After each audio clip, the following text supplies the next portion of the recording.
சற்று முன் திமுக நிர்வாகி கைது. இதை பற்றி தாங்க அரசியல் சார்ந்த அனைத்து தகவல்களும் நம்ம சேனலில் பார்க்குறோங்க. நீங்கள் நம்ம சேனலுக்கு புதியவர் அப்படின்னா நம்ம சேனலை சப்ஸ்கிரைப் பண்ணி பக்கத்துலேயே ஆல்னு ஒரு பட்டன் இருக்க அதையும் கிளிக் பண்ணி வச்சுக்கோங்க. அப்போ தான் நான் போடக்கூடிய ஒவ்வொரு வீடியோவும் உங்கள் மொபைலுக்கு நோட்டிஃபிகேஷனாக வரும். வாங்க வீடியோக்குள்ளே போகலாம்.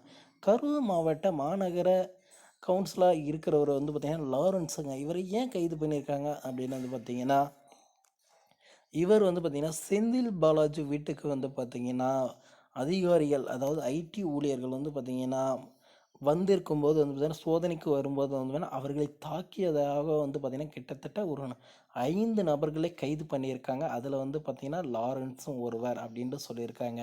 இதனால் திமுகவுக்கு ஒரு பெரிய அடியாக இது இருக்கும் அப்படின்னு சொல்லியிருக்காங்க. ஏன்னா செந்தில் பாலாஜி எடுத்தாவே இந்த ஒரு மாதமாக செந்தில் பாலாஜி செந்தில் பாலாஜி செந்தில் பாலாஜி செந்தில் பாலாஜி அந்த டாப்பிக்கை விட்டால் திமுகவில் வேறு எதுவுமே இல்லை.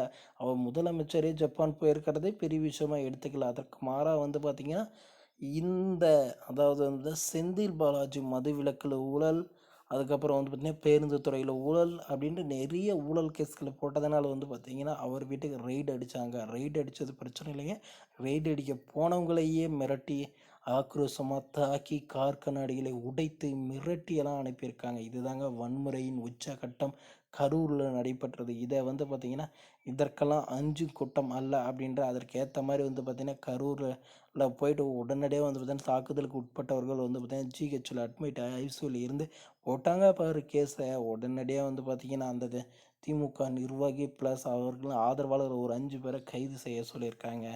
இதனால் திமுகவுக்கு ஒரு பெரிய அடி அப்படின்னு சொல்லலாங்க. நம்ம செந்தில் பாலாஜிக்கு ஆதரவாக வருகின்ற அனைவரும் வந்து பார்த்திங்கன்னா கைது செய்யப்படுவதால் வந்து பார்த்திங்கன்னா உடனடியாக செந்தில் பாலாஜியை வந்து விட்டு, அதாவது அமைச்சர் பதவியிலேருந்து இறக்கணும் அப்படின்ட்டு முன்னாள் அமைச்சர்கள் நிறைய பேர் வந்து கோரிக்கைகளை வச்சுட்டு வராரு.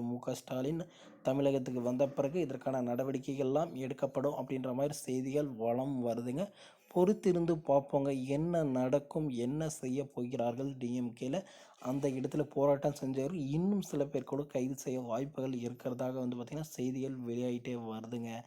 இதனால் வந்து பார்த்திங்கன்னா கரூரில் வந்து வன்முறை ஏற்படுத்தியவர்களை உடனடியாக கைது செய்ய சொல்லி முக்கிய அறிவுரைகள் எல்லாமே வந்துட்டு தாங்க இருக்குது. முதற்கட்டமாக 4 பேர்களை கைது செஞ்சுருக்காங்க. அதுலேயும் வந்து ஒருத்தர் யாருன்னா மாநகராட்சி கவுன்சிலரான லாரன்ஸ் அப்படின்றவருங்க, அதாவது திமுக நிர்வாகியாக இருக்கிறவங்க கைது செய்ய சொல்லியிருக்காங்க.